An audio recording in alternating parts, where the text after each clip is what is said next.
Assalamu alaikum wa rahmatullahi wa barakatuh, chers frères et sœurs, je vous souhaite la bienvenue dans cette nouvelle vidéo. Alors, aujourd'hui, nous allons voir le tanwin damma. Bien sûr, nous l'avons déjà vu à travers plusieurs exemples de mots dans les formations vidéo précédentes. Mais ici, notre objectif est de connaître vraiment en quelque sorte l'importance de tanwin damma. Cela nous aidera beaucoup à pouvoir écrire la phrase sans aucun problème, sans erreur, bien sûr.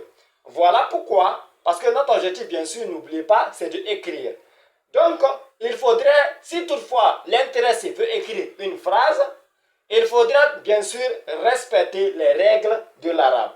Donc voilà pourquoi nous allons chercher à comprendre bien sûr l'importance de tanwin damma, quel est en fait son rôle. Donc n'oubliez surtout pas, mes frères et sœurs, de partager la chaîne car cela est fait pour toute communauté musulmane. Donc, comme je l'ai si bien dit, il s'agit de tanwin damma que nous allons voir dans cette formation vidéo. Donc je vais écrire. Et je pense que vous voyez le tanwin damma. Voilà. Maintenant, le tanwin damma, je rappelle que c'est tout simplement un doublement de voyelles. Précisément, le voyelle damma. Que nous avions dit que cela est au-dessus de n'importe quelle lettre alphabétique. Avec un signe courbé. Mais dû au fait que c'est le tanwin, il faudrait la doubler. Voilà. Donc voilà le tanwin damma qui est au-dessus de n'importe quelle lettre alphabétique. Que nous avions dit par rappel que il faudrait au cours de la prononciation mettre le son OU plus le N. Bien sûr à cause du tanwin. Aussi simple que ça. Là c'est juste un rappel. Maintenant, le tanwin damma, en fait, son rôle, c'est celui qui désigne en fait le sujet, le nominatif. Voilà. Donc, le sujet, le plus souvent. Voilà. Donc, cela, nous allons expliquer cela parce que je sais que ce n'est pas tout le monde qui est allé plus loin dans les études. Donc, voilà pourquoi nous allons l'expliquer à travers un exemple, à travers plusieurs exemples. Au maximum, bien sûr, 3 exemples. Comme la vidéo précédente avec le tanwin fatha. Donc, l'exemple, je pense bien que cela nous aidera à pouvoir connaître ce que c'est que le sujet et en fait même savoir comment l'écrire et connaître ensuite l'importance du tanwin damma, voilà, dans n'importe quel mot qui est dans une phrase. Voilà. Donc, je vais prendre un exemple. L'exemple que je vais prendre, c'est tout simplement un élève à écrire la leçon. Un élève à écrire la leçon. Je vais écrire. Un élève a écrit la leçon. A écrit. Voilà, pour conserver l'espace, je vais en mettre en dessous. Voilà, continuer en dessous. Un élève a écrit la leçon. Je vais écrire la leçon. Voilà. Voilà. Maintenant, voilà un exemple de phrase. Nous allons maintenant chercher à trouver le sujet. Pour pouvoir vraiment connaître quel est le mot qui doit être sous la forme d'un tanwin damma. Voilà. Donc, comme on l'a si bien dit, un élève a écrit la leçon. Le sujet ici, en fait, c'est quoi? C'est un élève. Pourquoi? Parce que c'est lui qui fait l'action. C'est lui qui écrit la leçon. C'est donc celui qui fait une action, bien sûr. Donc, un élève va désigner en fait le sujet dans cette phrase. Donc, je vais mettre cela en noir pour que vous puissiez vraiment comprendre et savoir que c'est celui qui est le sujet. Donc, voilà, je vais écrire ici sujet. Je pense que vous voyez. Voilà, sujet. Donc, le sujet ici, c'est un élève a écrit la leçon. C'est un élève. Voilà, aussi simple que ça. Il vous suffit tout simplement de connaître qui fait l'action, bien sûr. Voilà. Et le tanwin aussi, damma peut désigner aussi un nom. Voilà, juste un nom, nominatif. Voilà, un élève. Voilà, on appelle qui est allé à l'école, celui qui écrit une leçon, bien sûr, on l'appelle un élève. Voilà, donc c'est en quelque sorte le nominatif. Voilà, d'une explication vraiment très, très bref. Voilà, et très simple. Voilà pourquoi je vous explique comme cela. Voilà. Donc, un élève, c'est le sujet. Un élève a écrit la leçon parce que c'est lui qui fait l'action. C'est lui qui écrit la leçon. Voilà. Maintenant, nous allons maintenant écrire cela en arabe. Voilà. Maintenant, dû au fait que nous connaissons maintenant le sujet de la phrase, qui est un élève, donc on doit faire de telle sorte que le mot un élève soit sous la forme d'un tanwin damma, bien sûr. Donc, un élève a écrit la leçon. En arabe, c'est quoi? En arabe, c'est kataba talibun darsa. Kataba talibun, bien sûr, al darsa. Hein? Al darsa. Kataba talibun al darsa. Voilà. Je vais écrire cela. Bien sûr, en bleu. Kataba talibun. Kataba talibun al darsa. Allez, très bien, je pense que vous voyez. Voilà.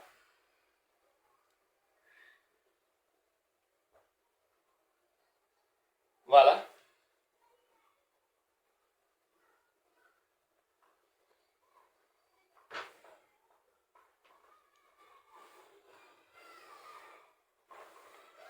Tolibun. On a déjà vu les voyelles longues. Hein?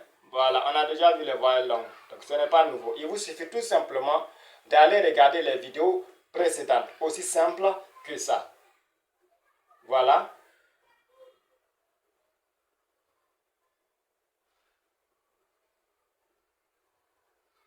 Je vais bien écrire cela. Voilà. Ala darsa. On a vu cela, ce mot-là, plusieurs reprises. Hein? Darsa. Voilà, donc ce n'est pas nouveau. Donc je vais mettre les voyelles. K, ta, ba, to, li, bun. Voilà.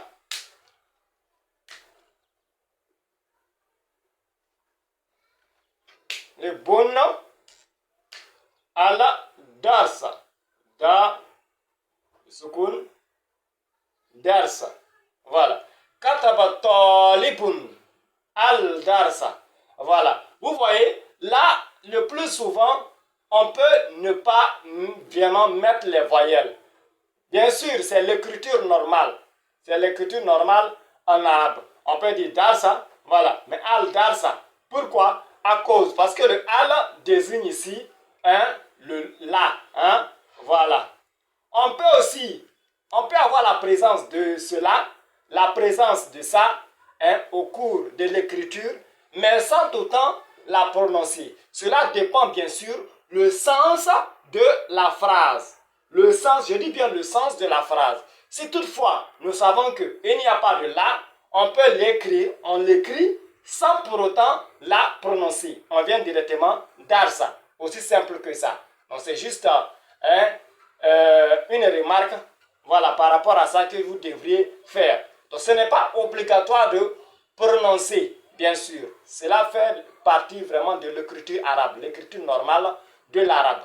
Donc, dû au fait que au niveau, puisque le sens de la phrase, on doit impliquer le la, donc voilà pourquoi on doit intégrer cela au cours de notre prononciation. Sinon, si toutefois, dans le sens de la phrase, il n'y a pas là, on n'allait pas on n'allait pas prononcer, même s'il y a la présence de ça dans la phrase en arabe, on peut ne pas la prononcer. Pourquoi? Parce que dans le sens normal, voilà, le sens de la phrase, on ne constate pas le la.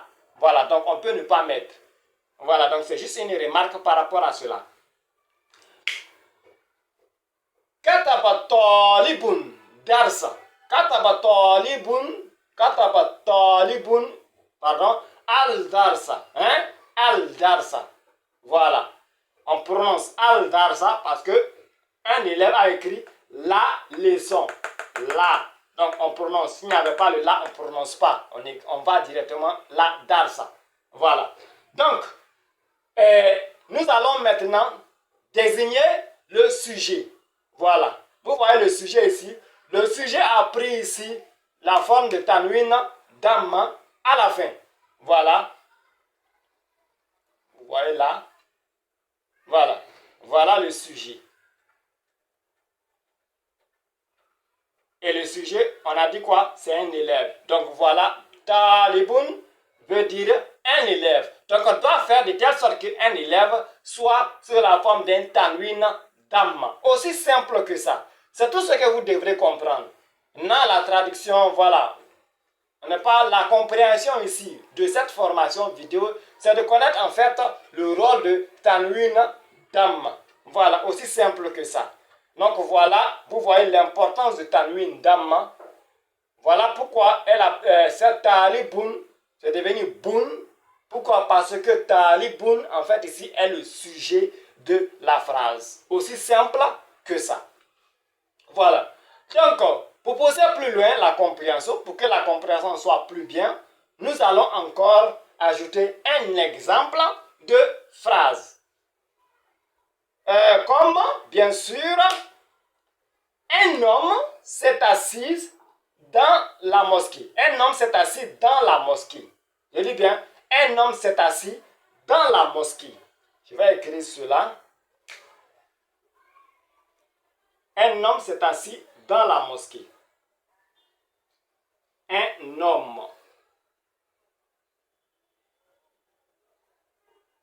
s'est assis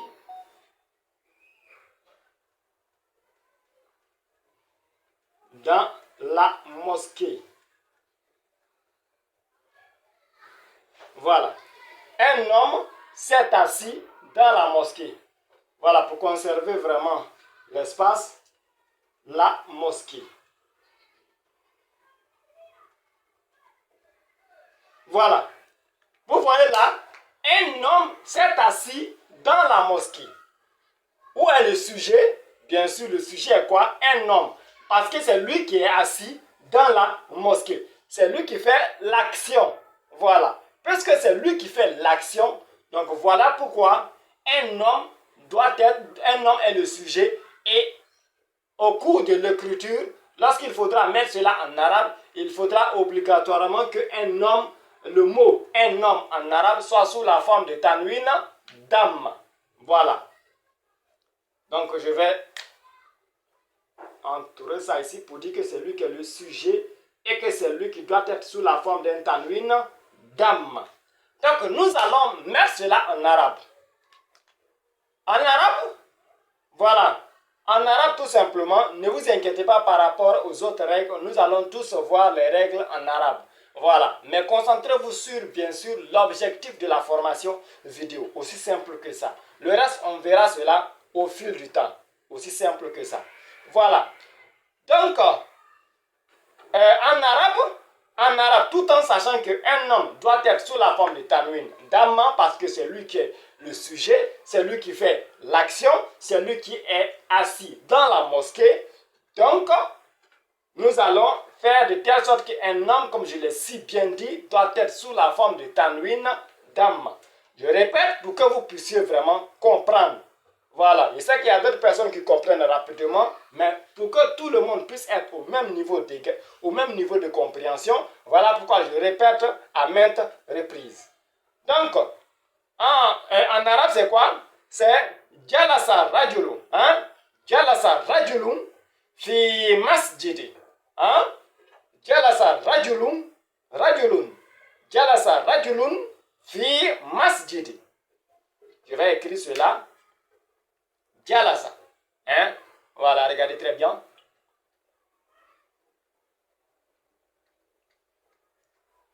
Voilà.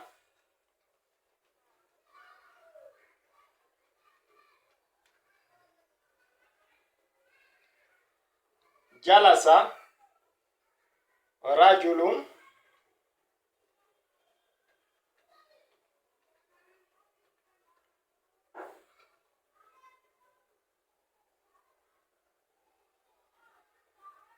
c'est le mi, lam.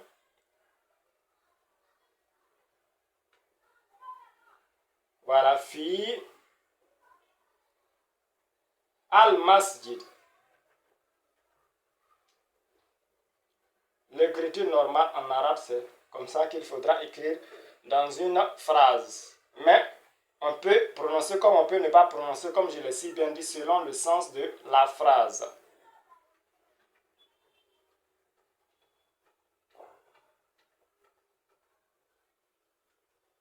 Voilà. Je vais mettre maintenant les voyelles là. Je dis jalasa. Hein? Jala, sa, ra, ju, lun. Je vais mettre cela en couleur noire pour que vous puissiez comprendre que c'est lui qui est le tanwin dam et que c'est lui qui est le sujet. Voilà. Et je vais continuer les autres. Fi. Voilà. Fi. On peut mettre comme on peut ne pas mettre. Ce n'est pas un problème. Hein. Voilà. Fi masjid. Ma. As. Ji. Di. Je vous assure, si toutefois vous comprenez, vous regardez très bien toutes les formations vidéo, vous n'aurez aucun souci par rapport à cela et vous pourrez écrire sans aucun problème. Voilà, ça c'est clair. Jalasa rajulun fi masjidi. Hein? Jalasa rajulun fi masjidi. Fi, bien sûr, al-masjidi. Voilà le sens, il y a là dedans. Donc, al-masjidi. Jalasa rajulun fi al-masjidi. Al-masjidi. Voilà. Donc, nous allons identifier le sujet. Et nous voyons bel et bien que le sujet, voilà le sujet, parce que cela a pris vraiment le tanwin damma. Donc, nous savons que c'est lui qui est le sujet et que c'est cet mot-là qui fait l'action. Voilà. Cela nous aide. Cela aide aussi beaucoup au niveau de la traduction sans aucun problème. Tu sauras comment traduire parce que tu sais que le tanwin damma, c'est en quelque sorte le sujet. Voilà, le nominatif. Donc, cela aidera beaucoup au niveau de la traduction lorsqu'il s'agira vraiment peut-être de traduire. Lorsqu'on va arriver, lorsqu'on verra beaucoup de mots, beaucoup de règles hein, en arabe, vous verrez que vous n'aurez aucun souci par rapport à la traduction. Étant donné que vous connaissez beaucoup de règles par rapport à cela. Donc, voilà pourquoi nous faisons aujourd'hui, nous expliquons, hein, bien sûr, l'importance de tanwin damma. Voilà. Donc, voilà le sujet, rajulun. Pourquoi? Parce que cela a pris vraiment, bien sûr, le tanwin damma. Maintenant, comme aussi, on peut aussi regarder et savoir directement, savoir directement quel est le sujet, parce que c'est lui qui a pris le tanwin damma, bien sûr. Maintenant, on peut aussi traduire cela, écrire. Si toutefois tu connais tous les mots, voilà, en arabe, tu peux écrire sans aucun problème, tout en sachant que le tanwin damma, tout en sachant bien sûr le sujet, afin de mettre le sujet sous la forme d'un tanwin damma. Voilà, aussi simple que ça. Voilà. Donc, jalasa rajulun fi al-masjid. On prononce hein, là et là, bien sûr, le sens. Jalasa rajulun fi al-masjid. Voilà. Ensuite, pour pousser encore plus la compréhension, nous allons continuer à donner autre exemple et apparemment c'est le dernier, l'exemple. Voilà. L'exemple, le dernier exemple. Voilà. Donc, l'exemple que nous allons prendre, bien sûr, c'est un médecin est allé à l'hôpital. Hein? Un médecin est allé à l'hôpital. Je vais écrire cela en français.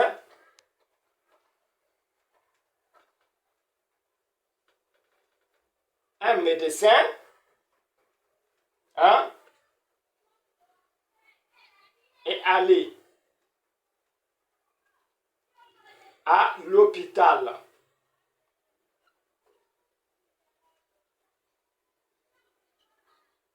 Voilà. Un médecin est allé à l'hôpital.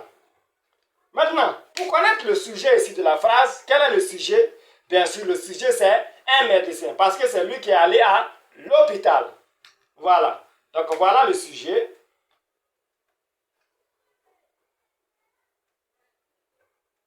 Aussi simple que ça. Donc, un médecin. Donc, on sait quel est le mot qui doit prendre sous la forme d'un tanwin damma? Aussi simple que ça. Voilà. Maintenant, dû au fait qu'on connaît tout cela en traduction, voilà, mais pour respecter cela en arabe, il faudrait mettre un médecin sous la forme d'un tanwin damma. Les autres règles, on verra. Voilà. Donc, un médecin est allé à l'hôpital. En arabe, c'est Zahaba Tobi. Hein? Zahaba Tabibun. Hein? Zahaba Tabibun. Ila Mustashfa. Hein?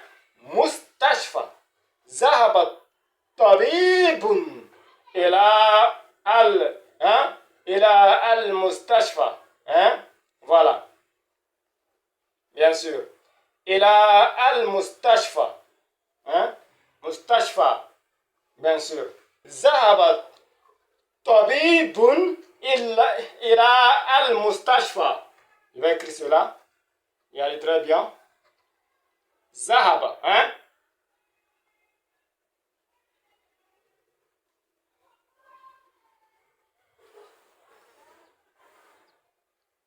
Voilà.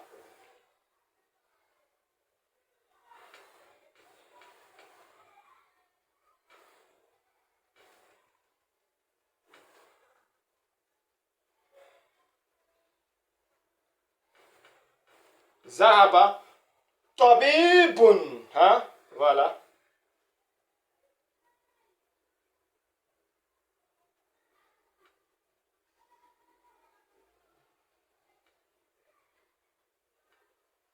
Je vais bien écrire. Tabi. Voilà. Tabibun. I.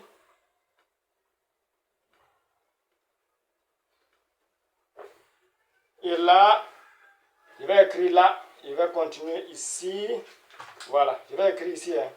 Voilà. Al-Mustashfa. Je pense que vous voyez. Hein.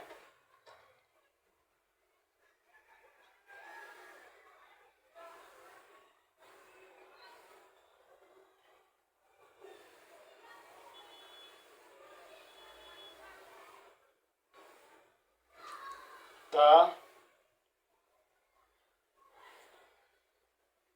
Tash.